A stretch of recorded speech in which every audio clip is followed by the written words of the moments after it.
Hello बच्चों, चलिए प्रश्न को पढ़ते हैं। ऑर्थो तथा पैरा निर्देशक प्रतिस्थापी रिक्त स्थान प्रतिस्थापी होते हैं, जबकि मेटा निर्देशक प्रतिस्थापी रिक्त स्थान प्रतिस्थापी होते हैं। तो आइए बच्चों, मुख्य अवधारणा को समझते हुए हम इस प्रश्न को हल करते हैं तथा विस्तार पूर्वक इस प्रश्न के संदर्भ को समझते हुए रिक्त स्थान की पूर्ति करते हैं। तो यहाँ सबसे पहले इस प्रश्न को समझने के लिए आइए हम चर्चा करते हैं ऑर्थो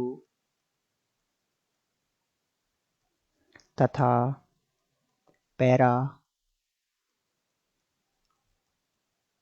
निर्देशक प्रतिस्थापी समूहों के बारे में।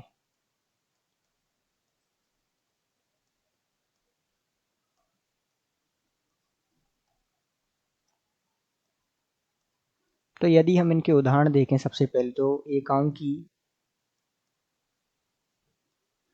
इलेक्ट्रॉन युग्म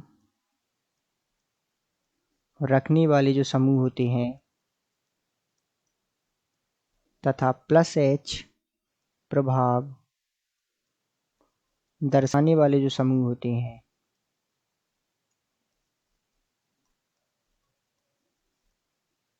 सामान्य रूप से ऑर्थो तथा पैरा निर्देशक प्रतिस्थापी समूह होते हैं। तो आइए विस्तार पूर्वक अब उदाहरण द्वारा हम इस बात को और स्पष्ट रूप से समझते हैं।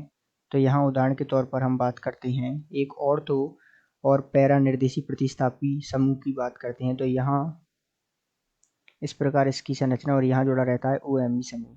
तो यदि इस समूह पर यदि आक्रमण करे E+ अर्थात इलेक्ट्रॉन स्नेही,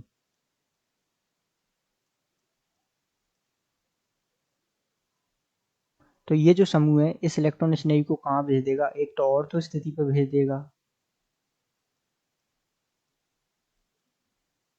अर्थात इसकी संरचना पहले हम बना लेते हैं कि जो दो स्थितियां बनती हैं वो कुछ इस प्रकार बनती हैं।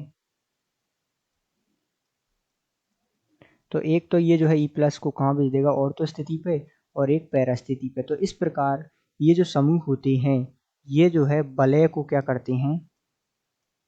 सक्रिय कर देते हैं तथा अभिक्रिया संपन्न कराने के लिए तैयार कर देते हैं। तो ये जो है ऑर्थो पैरा निर्देशक प्रतिस्थापी समूह जो है वलय को सक्रिय कर देते हैं, अर्थात ऑर्थो तथा पैरा निर्देशी प्रतिस्थापी समूह जो है ये रिक्त स्थान पहला है और ये दूसरा है। तो पहले रिक्त स्थान में आएगा कि ऑर्थो तथा पैरा निर्देशक प्रतिस्थापी जो समूह होते हैं वो वलय को सक्रिय कर देते हैं, तथा दूसरे रिक्त स्थान में आएगा जो मेटा निर्देशक प्रतिस्थापी समूह होते हैं वो वलय को जो है विसक्रिय या असक्रिय कर देते हैं,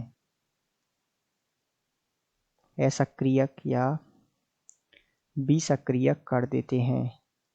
तो इस प्रकार आप जो है इस रिक्त स्थान की पूर्ति कर सकते हैं।